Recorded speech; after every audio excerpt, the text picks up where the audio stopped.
Good morning, Brew Daily Show. I'm Neal Freyman. And I'm Toby Howell. Today, the U.S. and China are fighting again, sending markets on a roller coaster ride. Then a little-known auto parts seller went bankrupt. So why is Wall Street shaking in their boots? It's Tuesday, October 14th. Let's ride.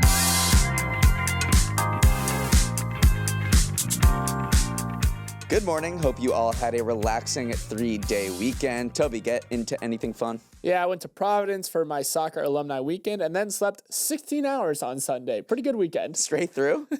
Straight through. Oh my God. Well, I watched Annie Hall after Diane Keaton died. She really was a genius, and started The Wire for the first time. I've already learned so much from Omar Little about life. Let's move ahead to this week. If your brain isn't fully kicked into gear, it surely will be tonight when over 100 of you get your wits tested at our monthly Morning Brew Daily Trivia Night. We're looking forward to seeing so many of you there. And if you can't make it, maybe turn on Jeopardy in solidarity. These have been so fun. 6 p.m. at a sweet bar in Midtown. As always, my favorite part is meeting all of you all in person. My second favorite part is seeing how angry you get when we introduce a category that requires both a deep familiarity of Danish literature and the 2004 Red Sox. If you're not New York City based or aren't able to make it, may I direct you to our live holiday show on December 4th. Way bigger, a lot more seats, and a lot of out-of-towners coming in as well. Trivia tonight, holiday show in December. Seems like a great slate of events. And now a word from our sponsor, Remarkable.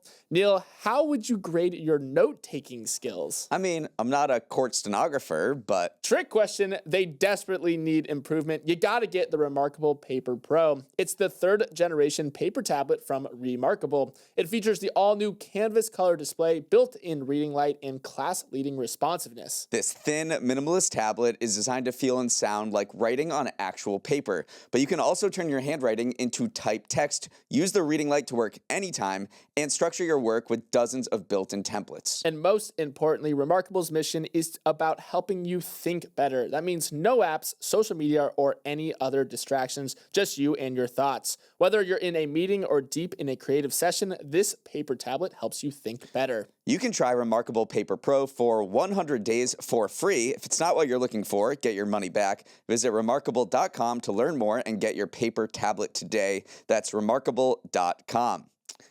Well, the U.S. and China kept it chill for a few months at least. The trade war came roaring back last week, shaking the stock market and raising renewed concerns of supply chain chaos.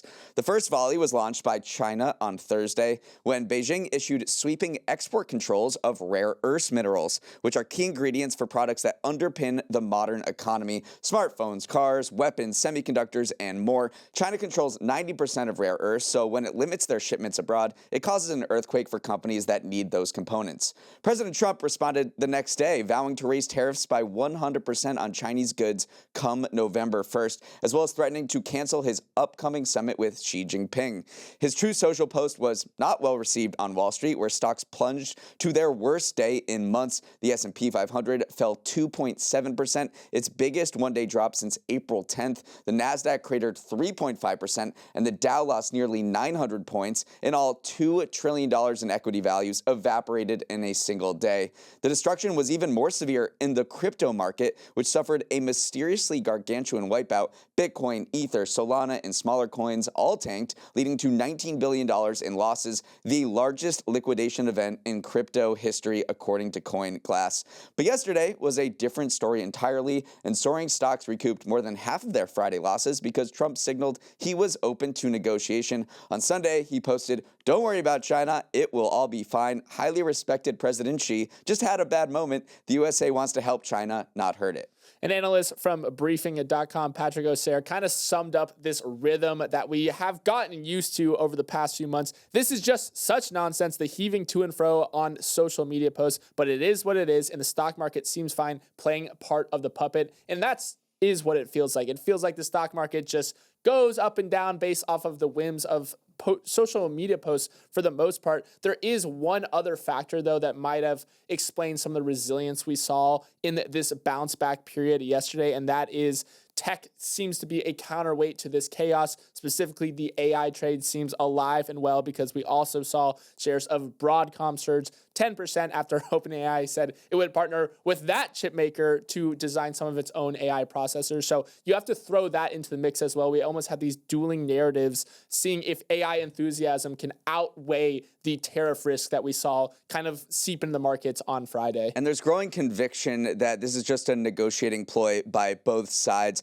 For China, this is them essentially showing an ace when they're playing blackjack because they hold this card that is the rare earth minerals, and that underpins the modern economy. If they don't ship out rare earths, then you get supply chain chaos that is order of magnitudes greater than what we saw during COVID. So it's very unlikely that they're actually going to play this hand. And the same with Trump. He basically acknowledged he was explicitly negotiating with this 100% tariff raise. He said, that's why I made the deadline November 1st. We'll see what happens. So this is just posturing. It seems ahead of talks between China and the United States later this month and in early November. Meanwhile, rare earth materials makers in the United States absolutely had a field day on Friday and on Monday as well. Critical materials, and then I'm looking at it this morning as well. Critical metals was up 36% pre-market after closing up 55% on Monday. MP Materials, which is one of those names that has been floated as getting a stake from the U.S. government, that was up 9% pre-market after a 21% surge on Monday. So you are seeing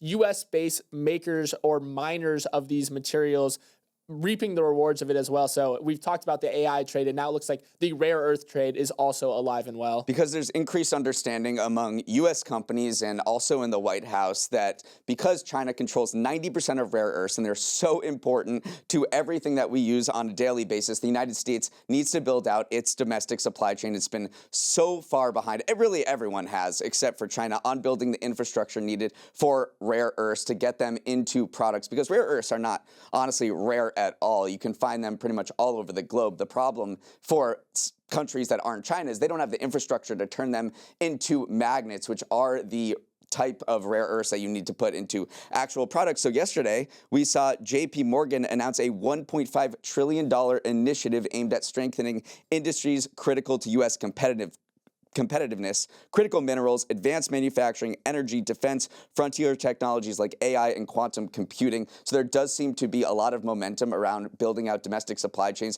for not only semiconductors, which we've seen over the past few years, but other things like rare earths, as China has a stranglehold on this market. There's like 7 different storylines all fused into one, but that's what happens when you take a long weekend. You miss a lot, so I hope everyone feels caught up now.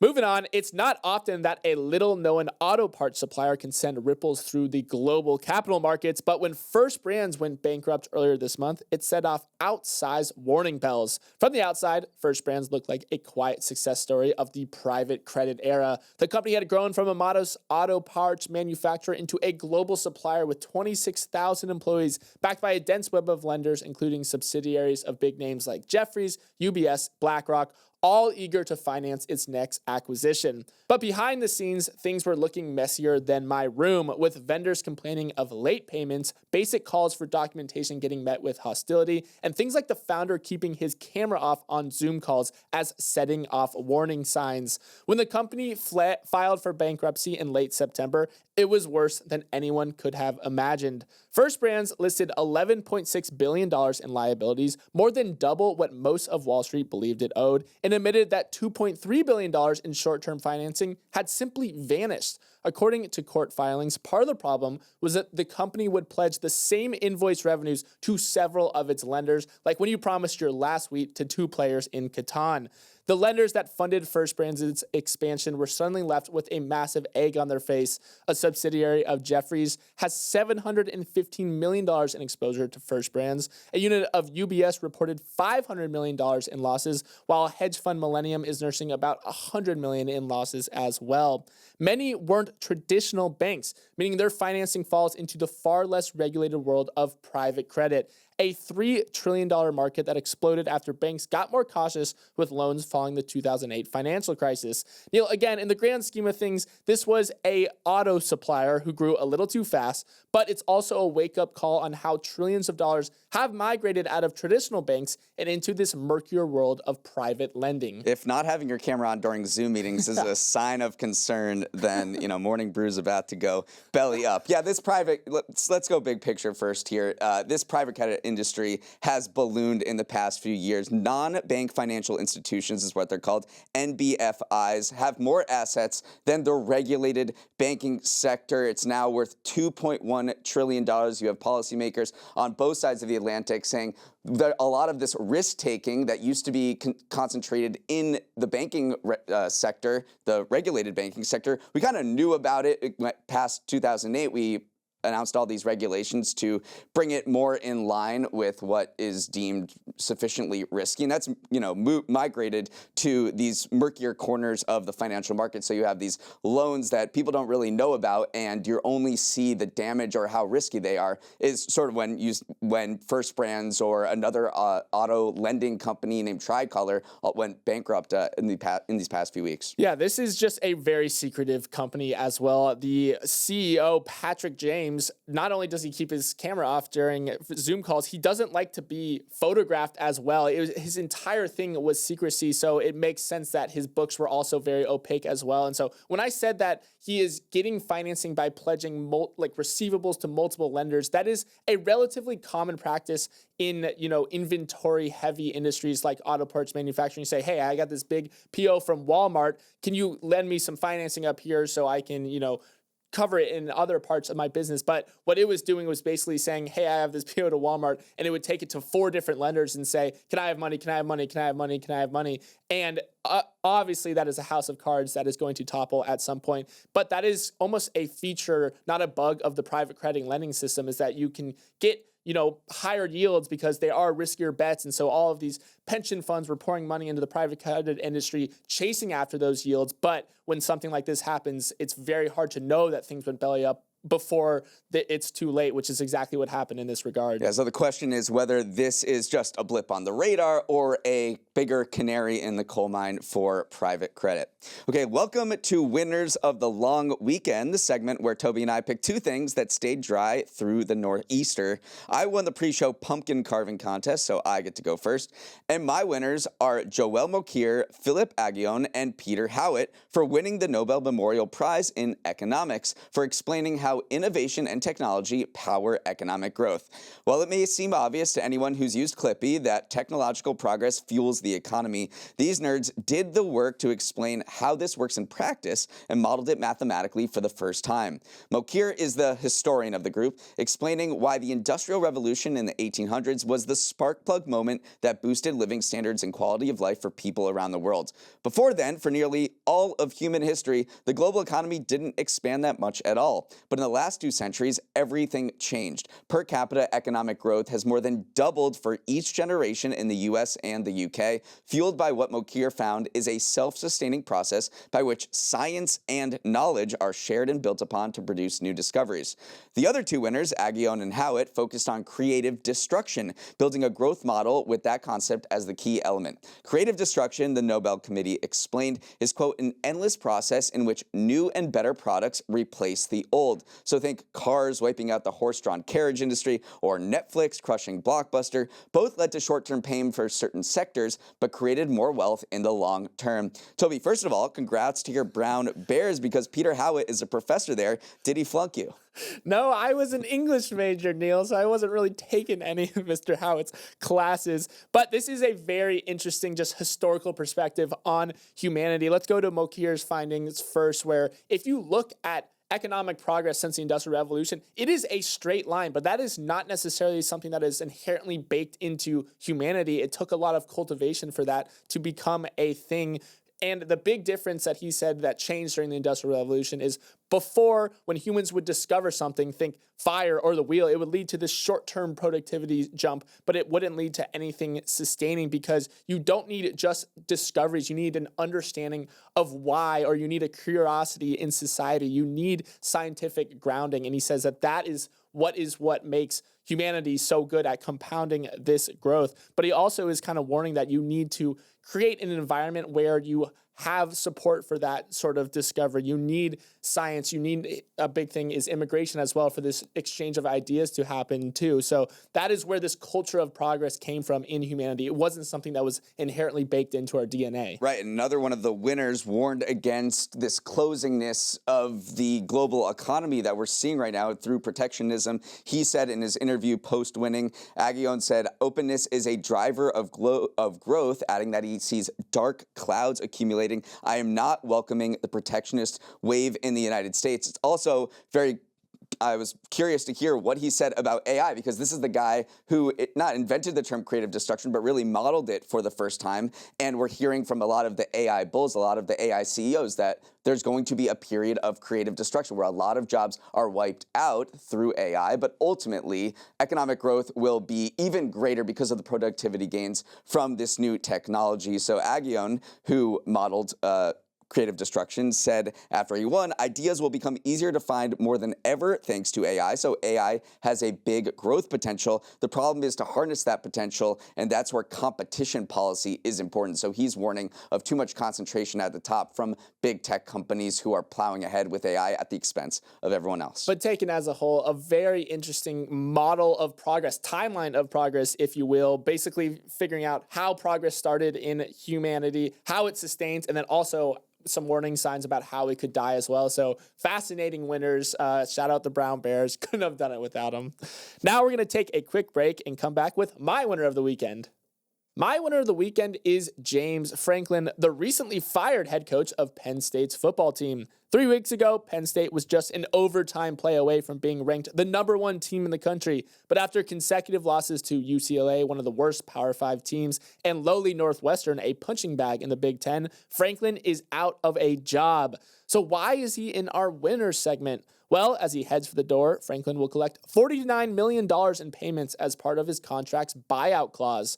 Far from being an exception, that chunky buyout is now the norm in college football. In fact, none of the 30 highest paid coaches in the country have a buyout of less than $20 million, according to USA Today data seen by The Athletic. If things go sour at the highest levels of college football, schools have no problem eating that cash in search of wins. We're barely halfway through 2025, and the coaching carousel is already spinning out of control, with Stanford, UCLA, Virginia Tech, Oklahoma State, Arkansas, Oregon State, and now Penn State moving on from their coaches. Projected buyouts from that group are north of $200 million, money that is literally going to people not to work. That's enough money to fund 5,000 scholarships for Olympic sport athletes. Neal, these contracts are completely nuts, but as Penn State's move shows, no number is too high if the boosters want someone gone. Winning seems like it's non-negotiable. Money is whatever. Sounds like we got to hire these college football coaching agents, because they're doing a pretty good job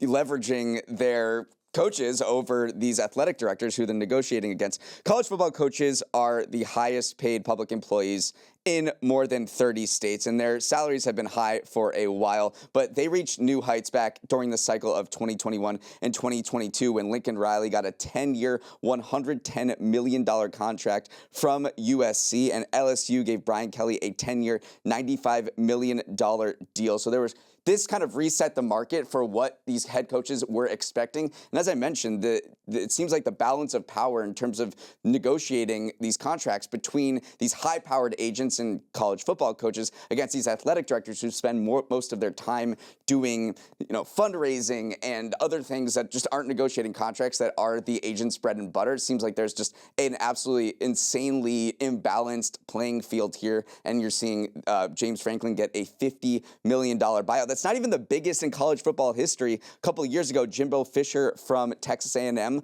got fired, and he collected $77 million on his way out the door. Meanwhile, behind the system, there's some stuff going on that shows you that these schools are not necessarily flush with cash, although they're flush to pay their coaches. The Big Ten is trying to close a $2 billion investment from some private investors, a pension from some private equity firms, selling off some of its equity in its media and sponsorships to have a little more cash. Also, the Power 5 conferences are pushing the SCORE Act, which is this effort to get antitrust exemptions that would cap what athletes can earn in terms of salaries and endorsements. So they're trying to basically not pay the athletes as much as the athletes think they deserve. So you have these two contrasting things going on where it looks like colleges and universities are pinching pennies, trying not to compensate the people on the field, except for one person on the field, which is head coaches, which they're plenty fine with paying a lot of money and paying them a lot of money to not even work if they think they can find someone better. And there's a lot of questions surrounding Bill Belichick, who's won a ton of Super Bowls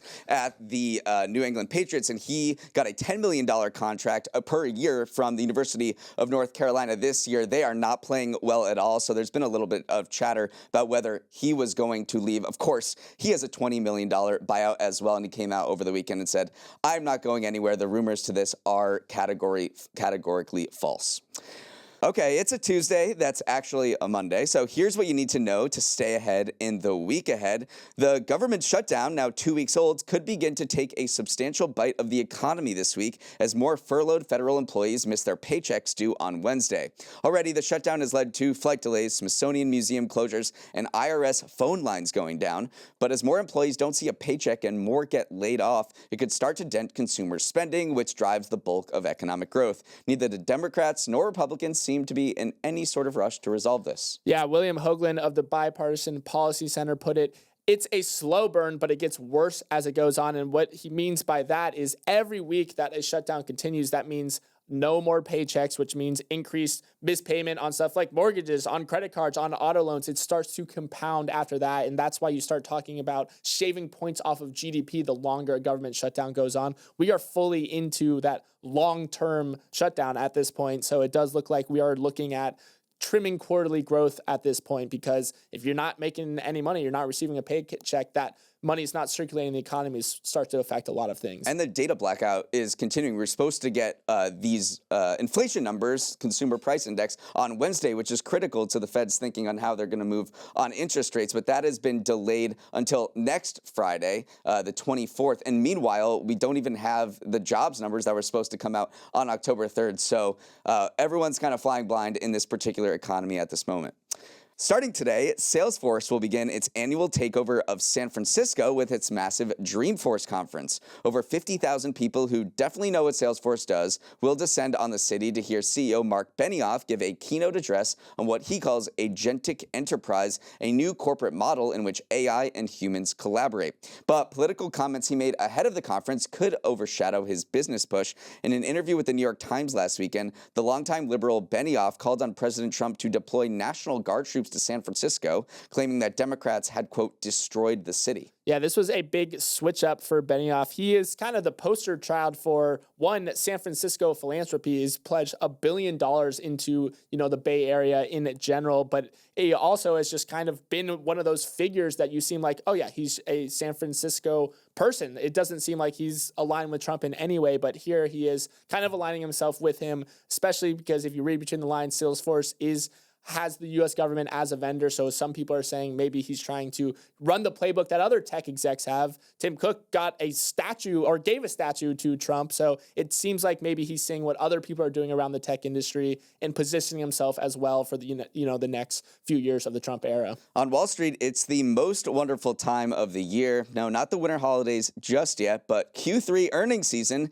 which kicks off this week. A slew of companies will get the festivities going, including JP Morgan, Goldman Sachs, Bank of America, Domino's, Johnson & Johnson, and Taiwan Semiconductor. Remember, last quarter's earnings were one of the best in history, with strong corporate profits underpinning this summer's stock market rally. Yeah, we'll see if any of the optimism in recent months is underpinned by something real or if it's just kind of all fairy dust. Also, I love how you slid Domino's in there. We got banks, chip makers, and also pizza makers, which again, Domino's has famously outperformed most tech stocks over the last few decades. So I'm locked in for that as well. I think I was writing this preparing dinner yesterday.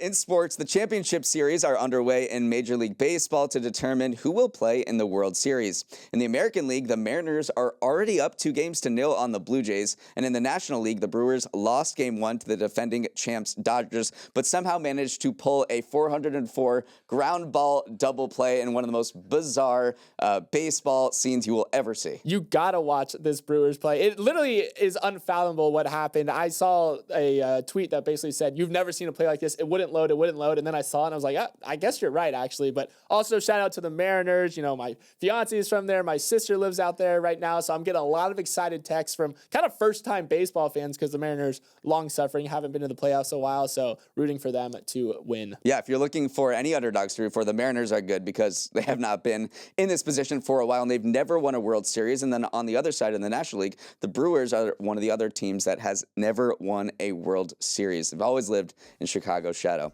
That is all the time we have. Thanks for starting your morning with us, and have a wonderful Tuesday. If you have any feedback on today's episode, send a note to morningbrew@morningbrew.com. Let's roll the credits. Emily Milliron is our executive producer. Raymond Liu is our producer. Our associate producers are Olivia Graham and Olivia Lake. Hair and Makeup has a $100 million buyout, so they're not going anywhere. Devin Emery is our president, and our show is a production of Morning Brew. Great show today, Neal. Let's run it back tomorrow.